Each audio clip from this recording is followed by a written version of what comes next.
18 minutes past 9 Central African time, and you're still listening to News and Views of myself, Salailo Makwidiri. And we're going to be switching gears now to chat about a very, very concerning conversation, state of affairs that I think not any of us would like to see, especially now as South Africa approaches the 30th of June deadline, which is set by anti-immigration groups. There are concerns all around that are growing about rising tensions in communities across the country.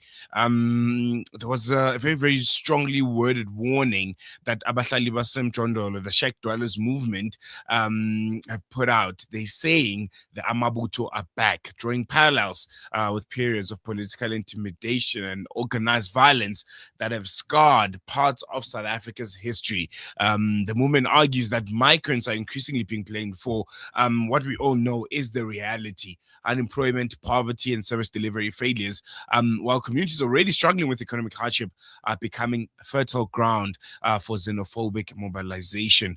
The Shack Dwellers are saying and are warning that unless political leaders act, and they act responsibly, the country could see a very, very dangerous reality, a very dangerous escalation in violence against foreign nationals and other vulnerable groups. So to unpack these concerns now, we're joined by General Secretary of Abahlali baseMjondolo, Thapelo Mohapi, who will give us more insight on their thoughts on the current state of affairs. Because when these messages and the rhetoric is always made, it's always the most vulnerable of our communities that are being referenced, to say, well, you don't live in the townships, you don't live in the informal settlements, you don't know the impact that illegal immigration has on our people. Well, we're going to be speaking to one of those people, and he'll be giving us insight, first-hand reaction on the reality on the ground and what they believe to be the truth. Baba Thapelo, thank you so much for joining us. Always a pleasure having you on Salam Media. Really appreciate you giving us your time. Good morning to you. Good morning to the listeners. There's a headline that I saw on an article where Abahlali baseMjondolo are referenced, and you guys are saying the Amabutho are back. What exactly do you mean by that warning? And also, what's the Shack Dwellers' opinion when it comes to the reality in South Africa right now? We're always told that people that are living in high walls in the suburbs of South Africa shouldn't be commenting about illegal immigration or just migration in general, because they are so detached from the reality on the ground. Those that are on the ground and we are told are being the most affected by illegal immigration. What are your thoughts? Yes, no, thank you once again for the opportunity.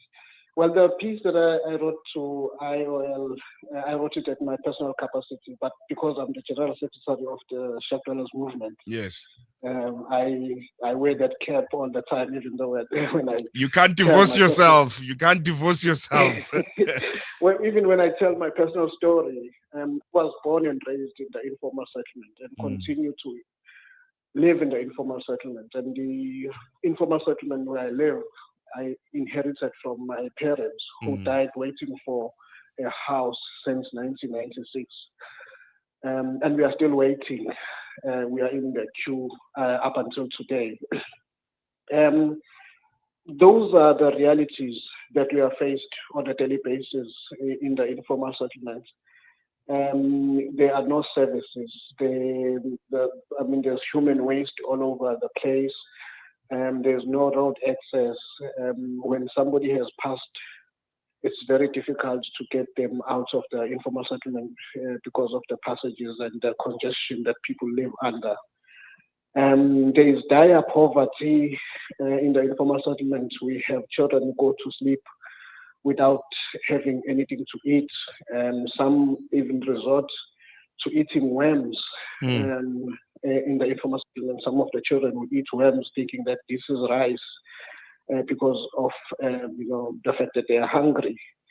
The unemployment is there on a daily basis. When we call meetings as Abahlali baseMjondolo, those meetings during the week will be well attended, which is a sign of the high unemployment rate that is there. There's hopelessness. There's aimless. People are not knowing what they're going to do the following day. And that is a reality. And that reality is not caused by somebody that comes from another country that is as poor as ourselves. So when the poor are vulnerable and don't know what to do, they are often misled by certain individuals, and they start fighting amongst themselves, fighting over crumbs. Sometimes the municipality will come in the informal settlement and say the reason why the sewage system is no longer functioning properly is because the sewage system was made for 200 people, and now you allowed these people, to come, and therefore people start fighting and say maybe the reason why we don't have services as a result of migrants that are coming out. And the vulnerable people are always, the ones that are scapegoated whenever there's a crisis. But we know the crisis is not necessarily on the migrants.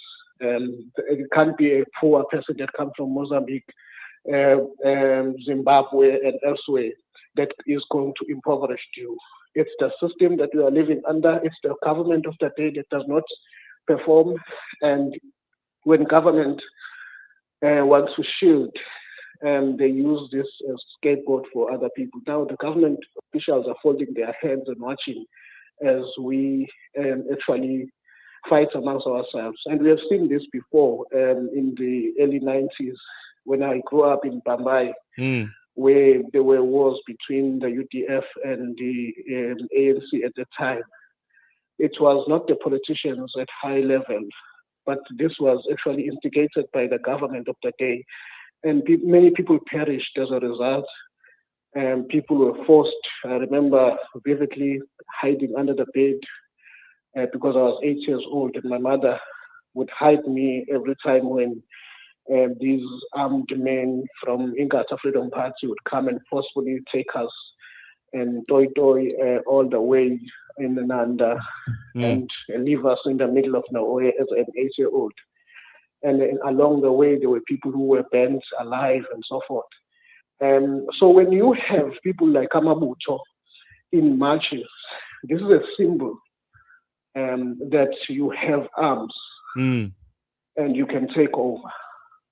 And you are capable and ready for a war. And that symbol actually alienates people who want peace and people who do not want to get into a protest. And sometimes we were forced into those protests. Sometimes we will be forced to do things that we did not want to do. And we need not to return in that part in this post-apartheid South Africa. How would you respond to someone that would say, well, it almost feels like the times are requiring of it. It feels like government has failed the people. People have been raising comments, questions, and alerts about illegal migration and the impact that it has on the country. And it has gone on deaf ears. Our borders continue to be porous. Law enforcement services are failing us. Police are taking bribes, and no one is seemingly taking care and protecting South African citizens. How do you respond to maybe it's time for Amabutho to hit the ground once again? Well, we understand the people's anger, the frustration. The high unemployment rates, the high poverty, the level of poverty that we have never seen before, the inequalities that continues to grow, a country that has a lot of wealth, but that wealth is in the hands of the few. It frustrates ordinary people on the ground. It frustrates people who have lived with poverty for their lives, graduates who came out of universities hoping that they will get employment, only to find out that the economy is not functioning in the manner that people can get the work that they studied for many years. So in a hopeless society, we really do understand. And of course, people's anger may lead to many directions. And of course, this is one of the directions that it has led, because it led guidance, and we think that the anger is misdirected. It should not be on another poor person that comes from another country. Yes, of course, there is corruption that is taking place in government and people entering our borders as they wish. We are against any of that, but the attacks that we have seen recently are not the attacks on illegal migrants. These are attacks that are directed to people with papers. We have seen this on the ground, people being attacked. I'm telling you right now that if the 30th is not prepared enough, but I know that government, its preparedness will be focusing on the suburbs and the business and the cities, the city center. But what is going to happen in the township is going to be worse because people are going to be moved from their home, displaced from their home forcefully. At some time they will be killed. I mean, if you go into the townships where I've been, where I worked, I hear people saying, when are you leaving so I can take over your van, so I can take over your property? So the messaging by the organizations that are leading the anti-migrants is not clear. When they speak to the media, they speak of illegal immigration. But on the ground, they speak about Abahlali, which means everyone who's a foreigner in this country must leave, whether they have papers or not. And some are saying that they don't trust the papers that they have because they are from Home Affairs. So if we are going to allow anarchy to take place in this moment, we are going to return to the past where a number of people are going to be displaced and lose their lives as a result of this. And that's why we are saying that we should not present ourselves as people who want violence to return and lead to people being displaced. I have friends from Ghana who say they never want to set foot again in South Africa. What kind of humanity are we building? Do we want to be seen as violent people to the rest of Africa? Fine to deal with illegal immigration, let's deal with that. But on the ground, I tell you, the opportunists are already saying we are taking over whatever people are owning, and they're going to leave it to us as South Africans.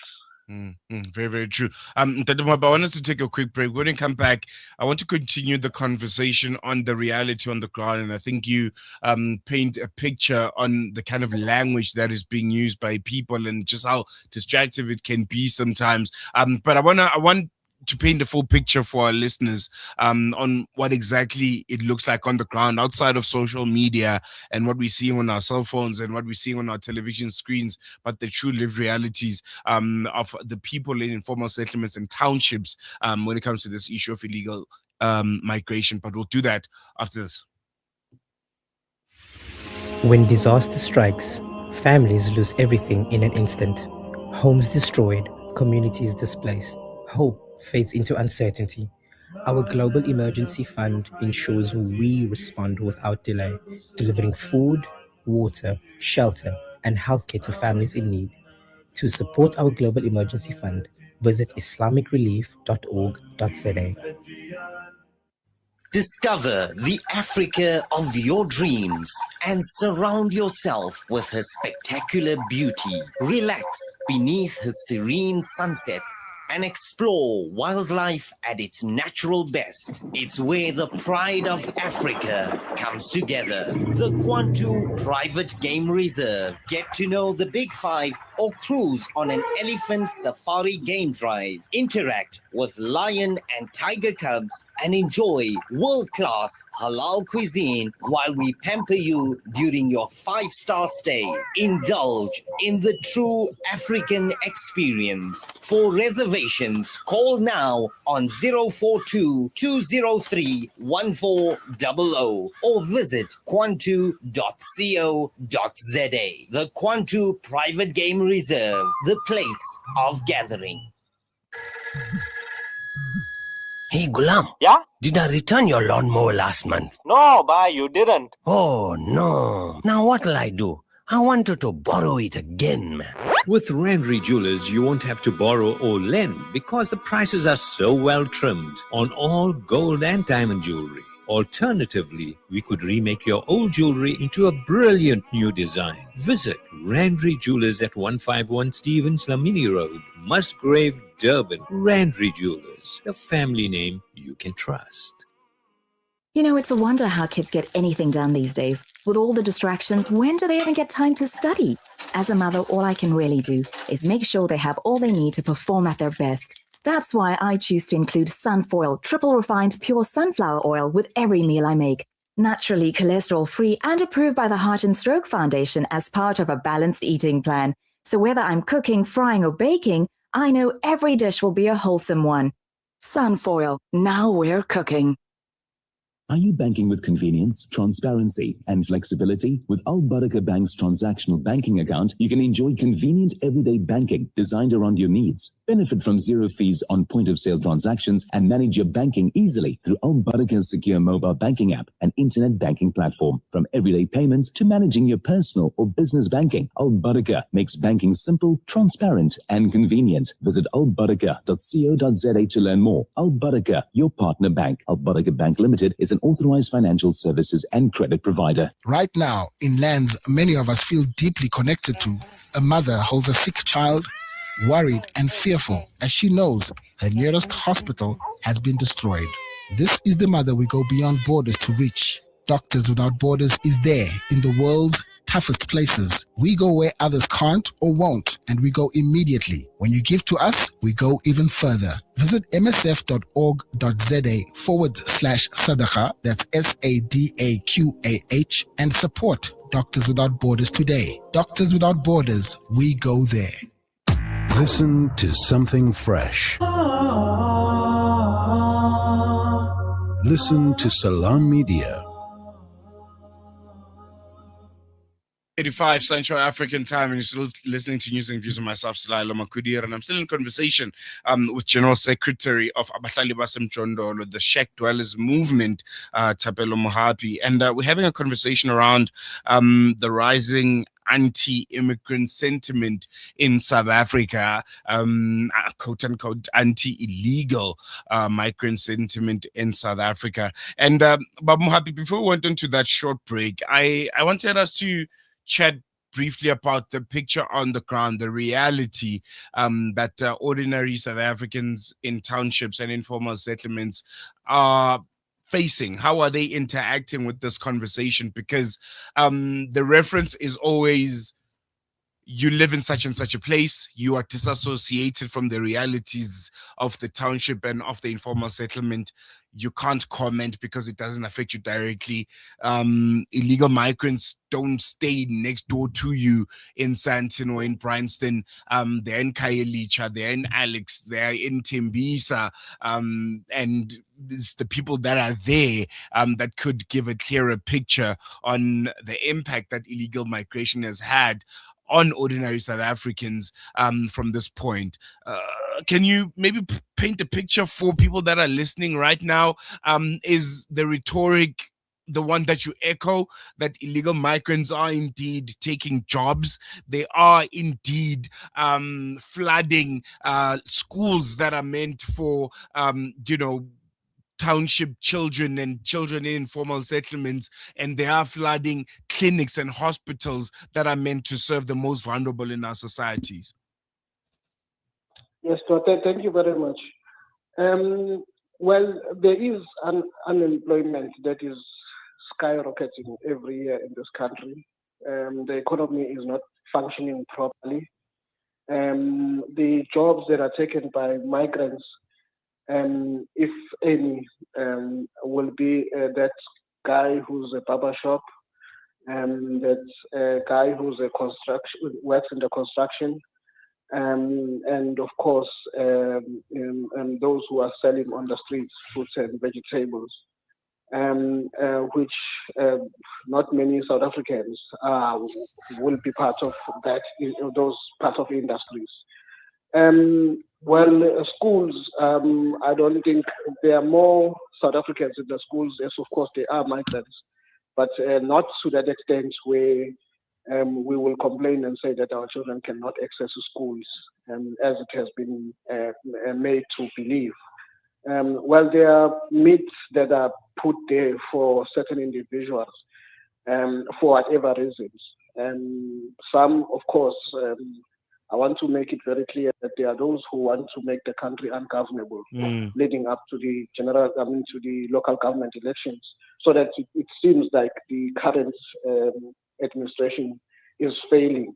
So the reason why you see political parties being part of this is because there are those who actually want to expose government of the day so that they become heroes in this particular issue. So there is no such thing as migrants. It's a myth that migrants are taking jobs. Migrants. I go to a migrant and sit with them. They are also struggling like we are struggling. They make ends meet like we do as well. So I don't think that is actually true, that they are actually taking our jobs. But there are many stories that have been created. There's a tweet that has been retweeted that I came across yesterday that blames the Muslim community for bringing Malawans into South Africa for cheap labor. Now, if we believe everything that is said by people who want to achieve a certain agenda, then we are going to be in trouble. And I've encouraged our 180,000 members of Abahlali baseMjondolo not to tweet or retweet anything or share anything that is not verified and that is not true, because something that is untrue, because it's going to lead to violence, and people start killing each other for something that is not there. During the riots in July 2021, on the 11th of July, my shirts and my neighbors, about 300 shirts, were burnt down because somebody tweeted and said, those who are looting the shops are coming from the shirts. We must burn those shirts. And I lost everything. I lost every property that I had as a result of that. But I sat down and I said to the community, we need not to revenge, because we don't need that. I don't think we represent the ideals of Nelson Mandela. We've lost them completely. You have a mayor that goes and tells an Indian person that he's not African. It's unheard of. We are not going to go. It's not what Mandela fought for.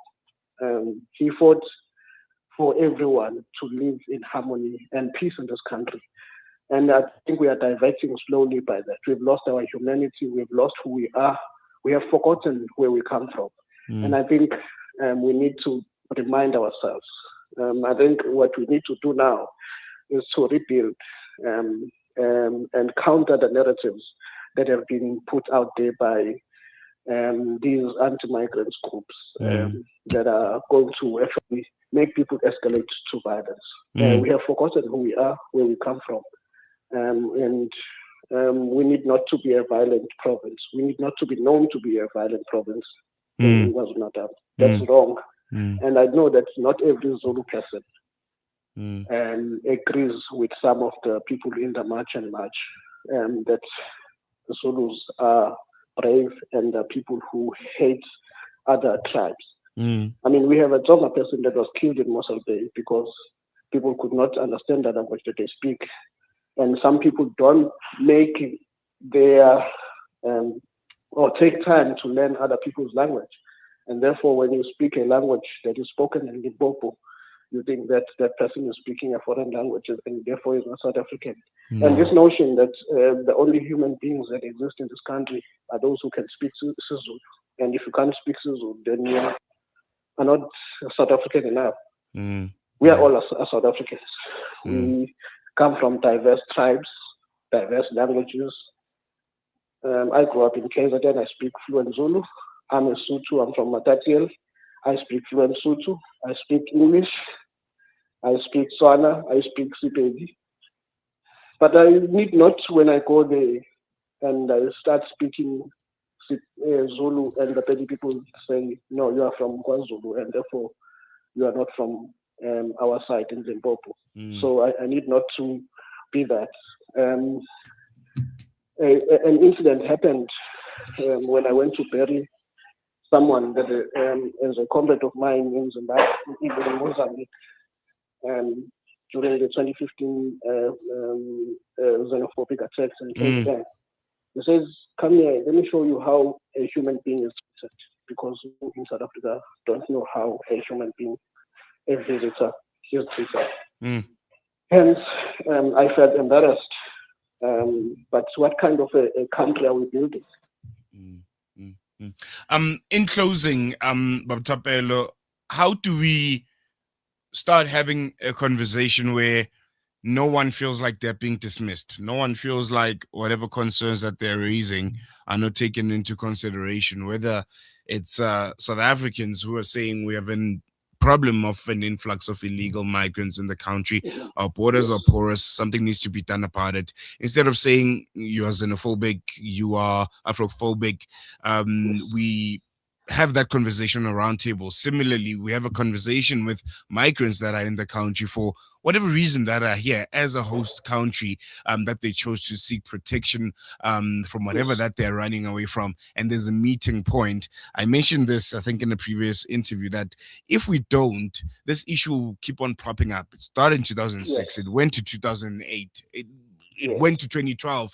It will continue to evolve and to morph, and people will take advantage of it because no one is taking accountability and responsibility to say, okay, there are two people with very, very varying realities. How do we consolidate those two realities and meet each other halfway? Is that a reality? Is that a possibility? And how do we go about it?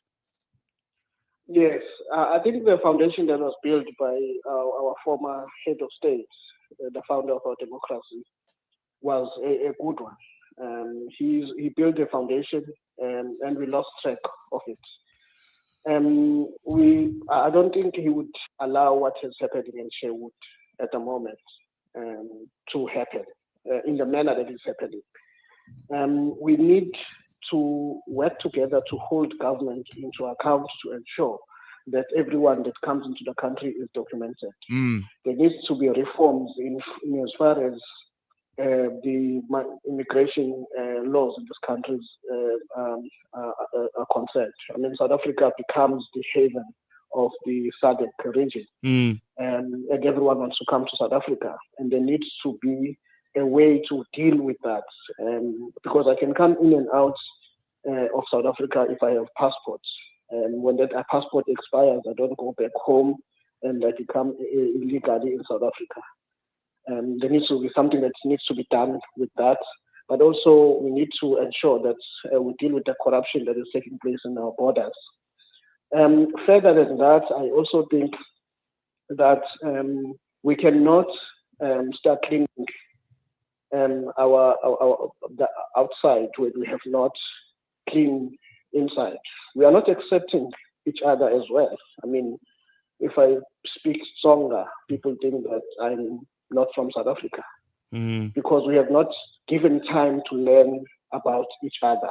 Who are we? Some people on the ground think that people who are from Limpopo are from other countries because they've never heard them speak. So there needs to be some sort of social cohesion, and then that needs to be led by government, and we need to have programs that are going to take place where South Africans and the migrants and people of South Africa who speak other languages get together and discuss this on the table.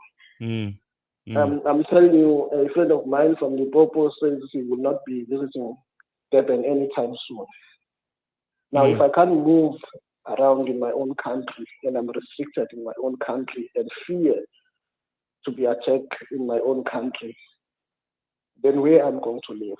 So this program needs to be led by government, where government gets us together, talking about this issue of immigration, but also ensure that those who were affected, because we come from a very difficult time, which I also grew up.